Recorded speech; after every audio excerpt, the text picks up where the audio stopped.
Good evening, I am Amadin Ogbewe. Now, across the world, journalists are still being beaten, harassed, and even killed simply for doing their jobs of bringing development and accountability to the nation, to the society, and to everyone at large. This is why November 2nd every year is set aside as the International Day to End Impunity for Crimes Against Journalists.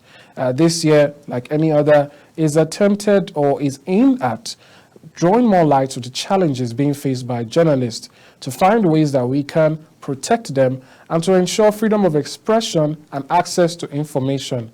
Joining me tonight is a developmental journalist, Mr. Theophilius Adedokun. He joins me now to speak about his journey and the journey of other journalists out there. What can be done to protect journalists from impunity for crimes against them?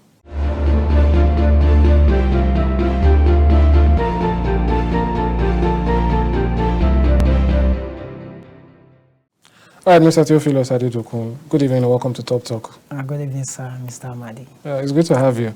So, I admire what you do a lot. We're both journalists, but we know that, journalism has different kinds.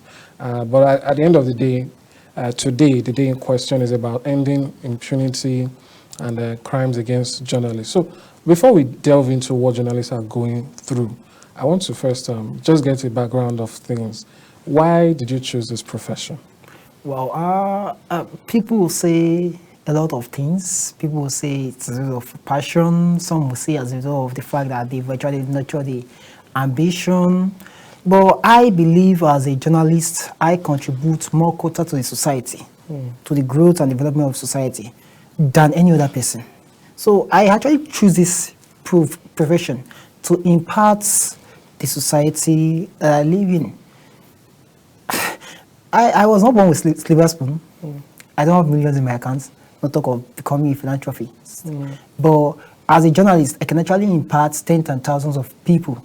I can use stories that I do, report that I do, analysis to actually impart and to actually let the government understand the plight of the public. Let the government understand the plight and the challenges some people, some sect of society are actually facing. So I actually choose this profession basically to impart.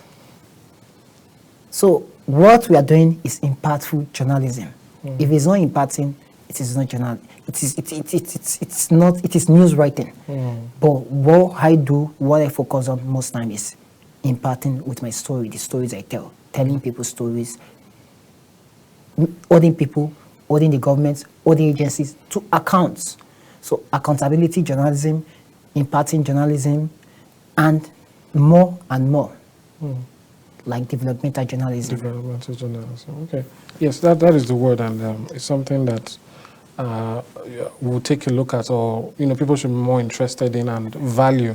But based on what you just described, one might wonder, based on the day we're celebrating, why are there crimes against journalists? The things you've just said you want to do, why would someone somewhere feel the need to want to hurt you or harm you for doing that? Just for those who don't know. Because you are telling the truth to power.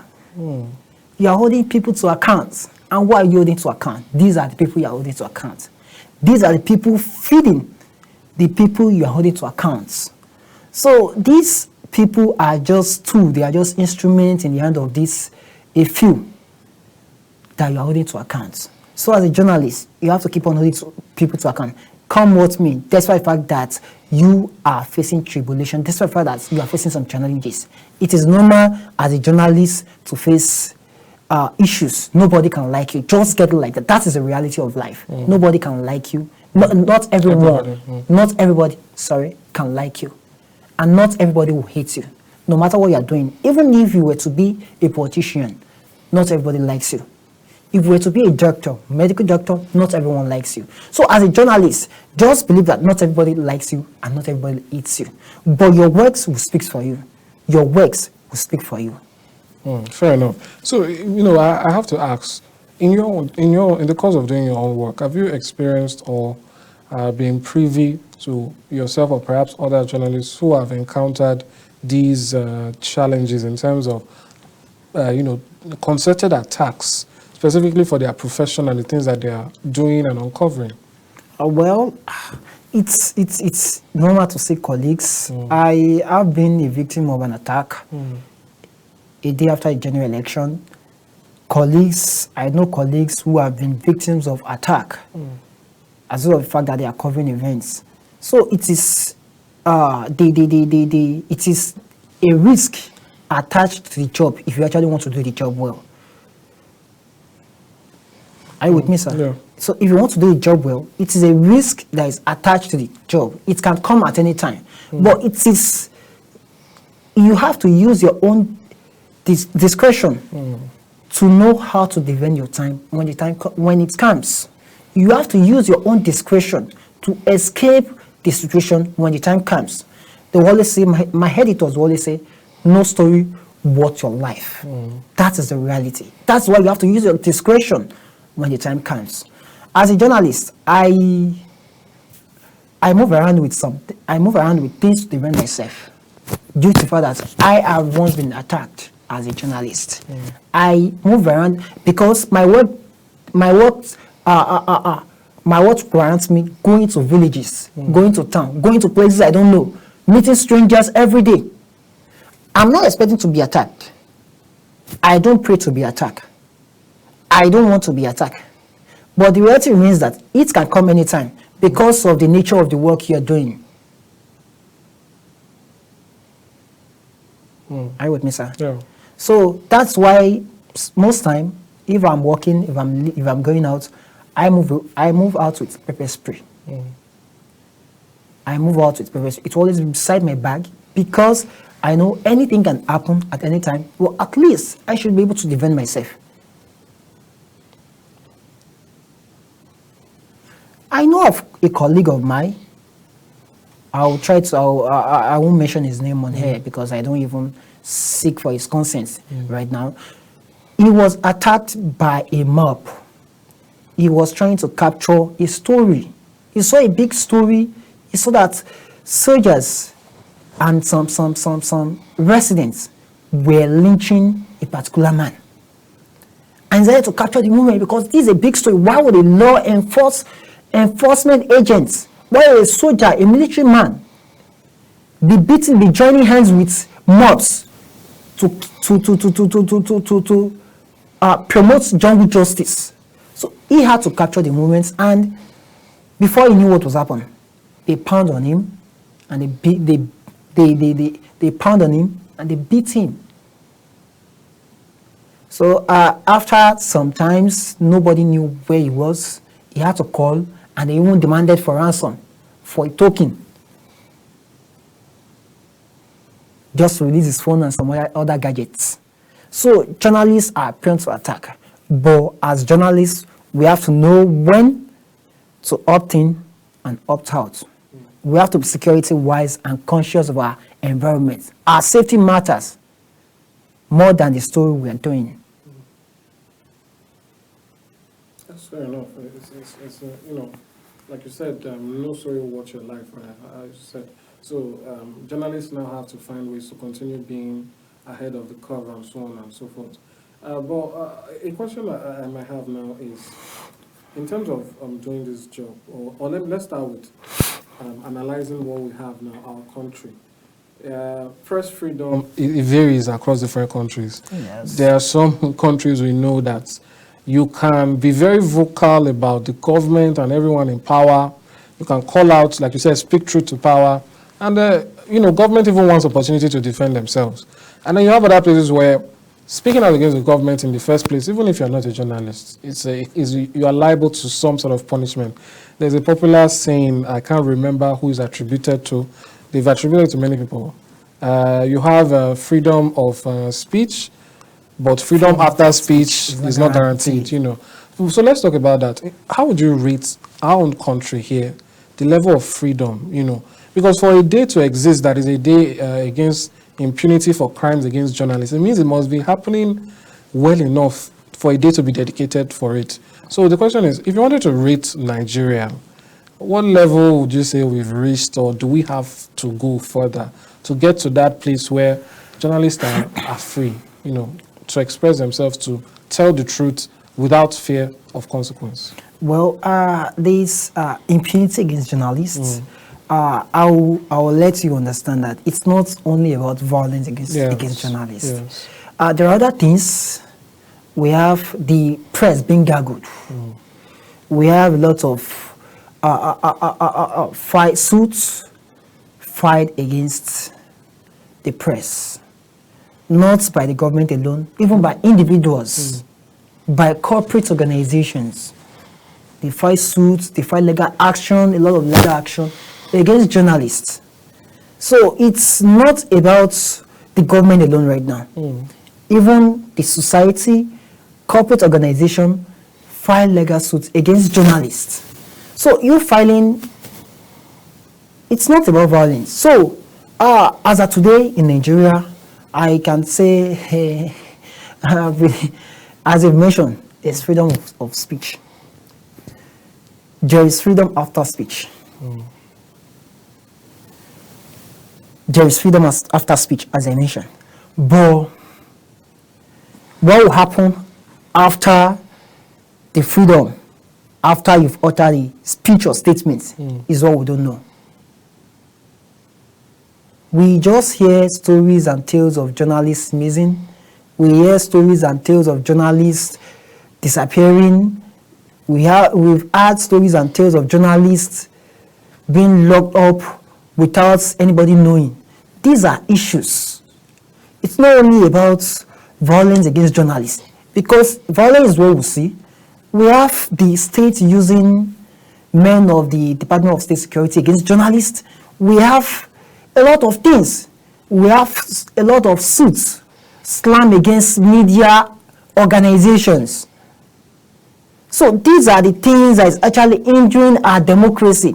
These are the things that is actually retarding and darkening press freedom in our country.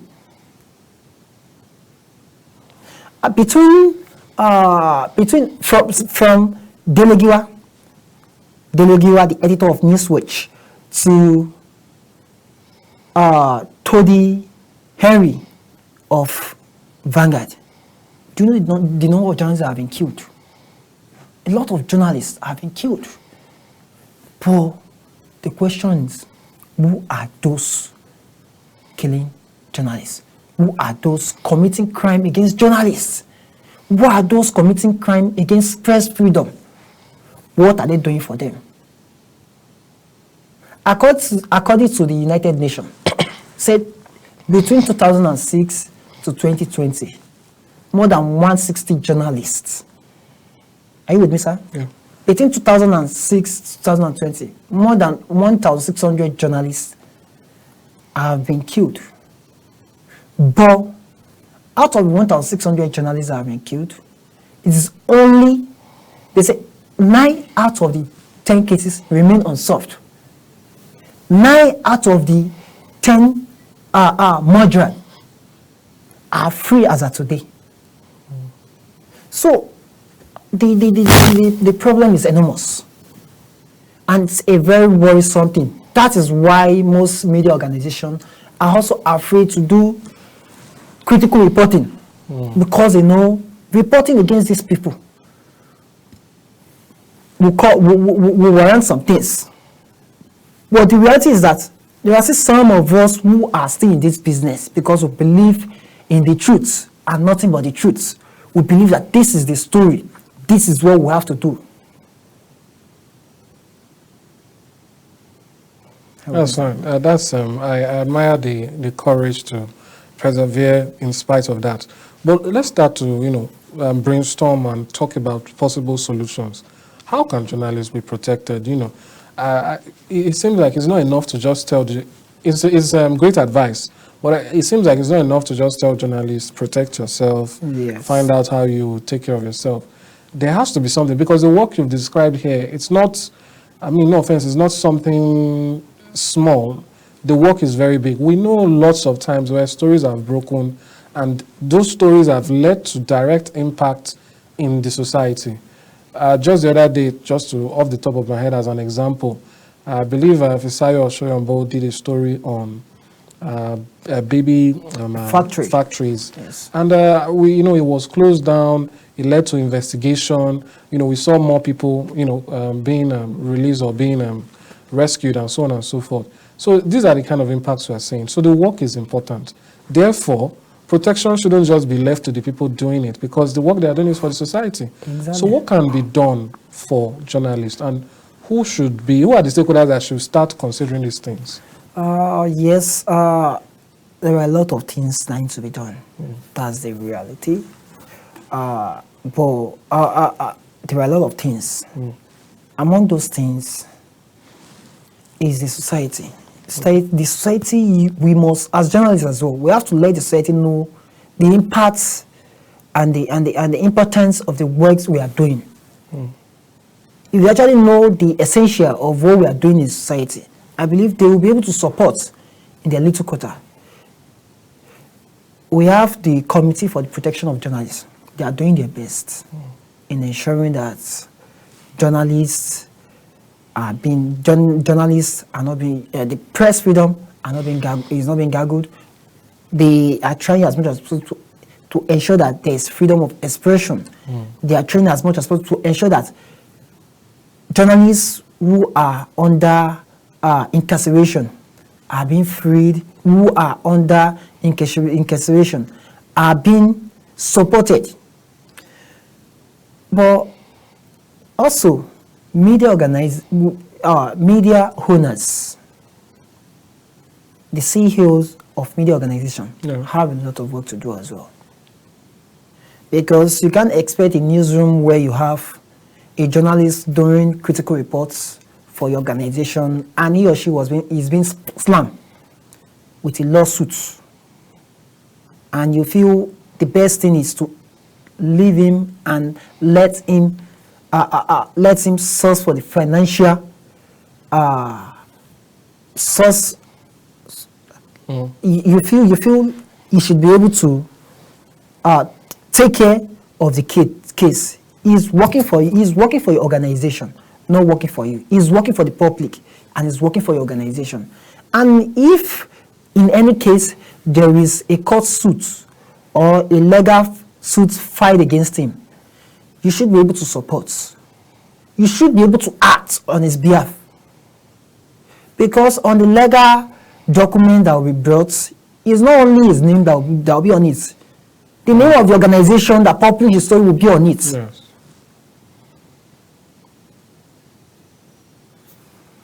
I wrote a story sometimes got back, and First Bank actually filed some amount against me and my former organization.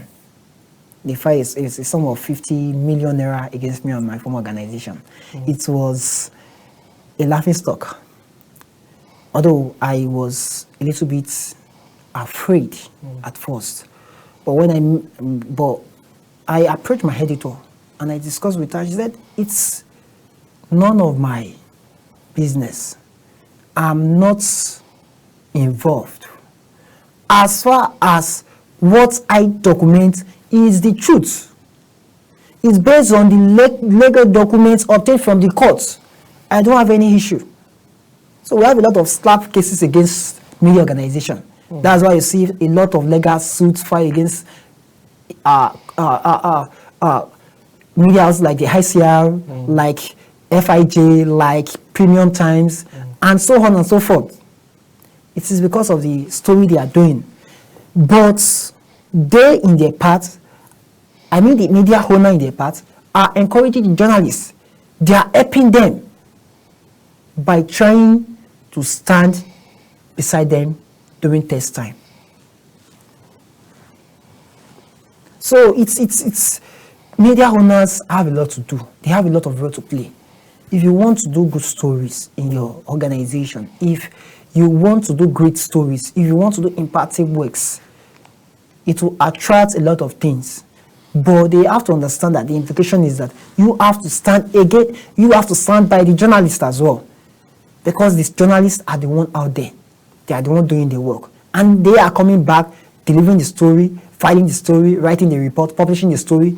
And yet, there will be legal suits against them. And you feel, okay, we can just throw him under the bus. No, it's not proper. There are popular media organizations that do that, but it's not supposed to be so, because they are working for the public and your organization. They are working for public interests. That's true. You've put out the call there, and I hope it's something that will be taken seriously. Media houses need to do better and also aid in protection. But let's talk about, the framework for this protection. Specifically, I'm talking about laws.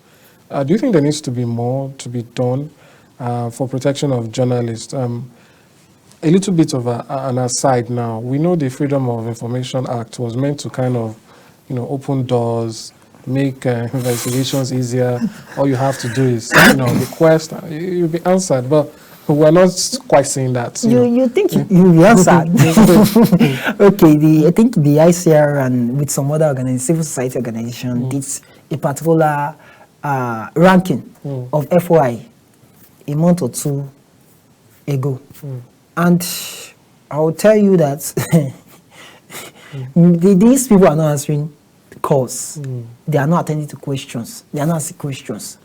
I myself last month I wrote nothing less than 10 FOIs and none was responded to. I have a lot of FOIs that are pending and none was responded to. So this is just and one funny thing about the law is that you can take them to court. You take them to court, but you are demanding for an information. But don't forget that if you take them to court, the worst thing the court will tell is the court will say is order them to release the documents or find them. Now, if the court in a society that is so lawless to the extent that we have a lot of government agency, parastatal and MDAs disobeying court order, is there any visible hope there? There are some that are actually attending to FOIs, but majority of the MDAs are not responding at all. That is the reality. There are a lot of stories that needs to be done.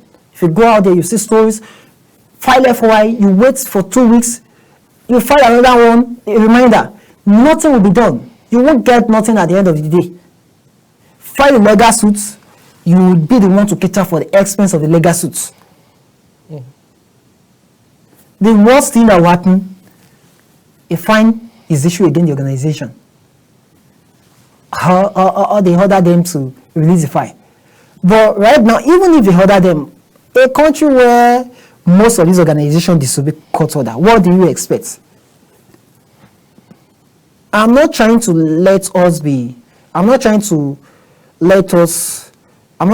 portray our country in a bad light, but the reality remains that these organizations disobey court order. They don't follow the legal procedure, the constitutional procedure, and they don't even follow the court's orders. So what do you expect? That is it. So if you're talking about FOI as of today, it's a big issue, because after, is it 10 or 15, after 10 years or how many years, I don't know, it was Goodluck who signed the law, who signed the bill into law. After that, since Goodluck till now, and it's still not the legal framework that was put in place by a government that left, I think, 8 years ago, still not so visible, still not so reliable. So where are we? That is the question. Indeed, it is.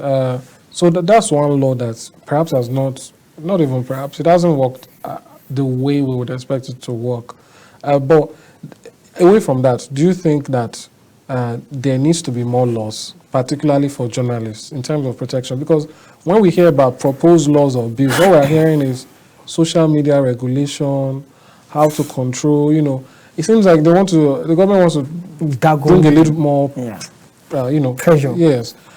But what we should be looking at is protection for journalists. So do you think we need more laws, or maybe we need to work on the ones we already have? We actually need to, the problem about Nigeria is not, it's about the enactment of the law, the execution of the law, the implementation and the execution of the law. That is the problem about Nigeria. We need an atmosphere where every law put in place can be properly implemented. If it's properly implemented, we won't be discussing issue of FOI right now. Well, because it has been enacted, it has been signed, it has been approved, it's already a law. But is it working? It's not. Are you with me, sir? Yeah. So there needs to be more law, but the ones we have, are we implementing them? Are they working the way they should work? That's the question. Indeed, implementation is usually an issue in the country. But that being said, let's start to talk about, what words you would have for colleagues, for journalists out there, and prospective journalists. There are people who they see what's going on and they say, I want to be like this guy, I want to be like this guy. And then you have those, even in the profession already, who might want to take that next step, just watching the good that some journalists are doing. So what's your advice to them? What do you tell them? Well, my advice to journalists and colleagues is that you should do your work, because that is the reality. If you do your work, try as much as possible to do impactful works. We understand the fact that the situation is not friendly. It's not journalist friendly. But we just have to do our work, because that's our call. A pastor is called to preach the gospel, but our gospel is to do impactful work. So it's our calling, and we have to do it. And as well, for journalists out there, your safety matters. No matter what, no story worth your life. That is the reality. You can leave and come back for the story in the next 5-6 years, in the next 3-2 months. No story worth your life. If you're alive, you'll be able to do the story. But if you're not alive, you are 6 feet down the ground. True.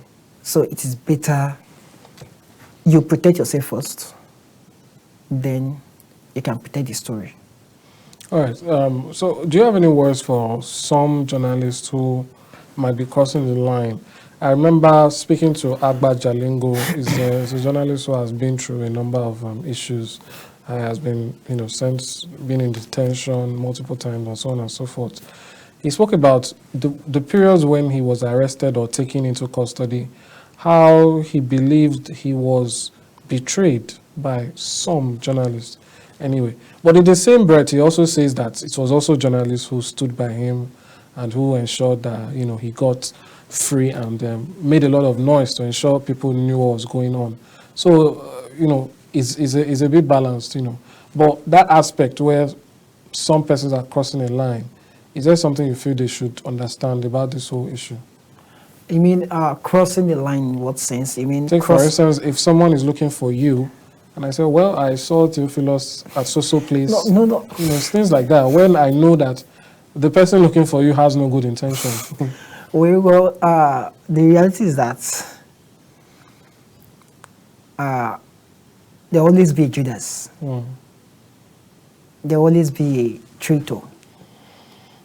And there will always be people who will stand by you, come with me. So,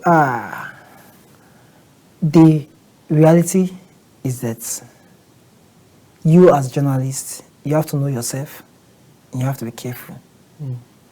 You have to know those you are dealing with. No newsroom is safe. No media house is clean. No media house is safe. But that is the truth. So you have to be careful and you have to know yourself. You have to know who you relate with. That's my advice to journalists. And you have to understand that there are some confidential information that it's only and only and only yourself or your editor that needs to know. Not even your closest friend, not even your colleague at work, but you and your editor. Because if worse comes to worse, he or she will be the one, will be one of those that will stand by you. I hope I've been able to answer the question. Yes. Thank you so much, Mr. Theophilus. It's been a pleasure, and it's good to hear from people in the thick of it. As we commemorate the day, as we continue to commemorate the day, I hope these lessons are imbibed, the questions that are raised be thought about and deliberated on, so that at the end of the day, journalists get more protection because the work they do is absolutely valuable. Thank you so much for coming on the program. Sir. It's a pleasure. Thank you.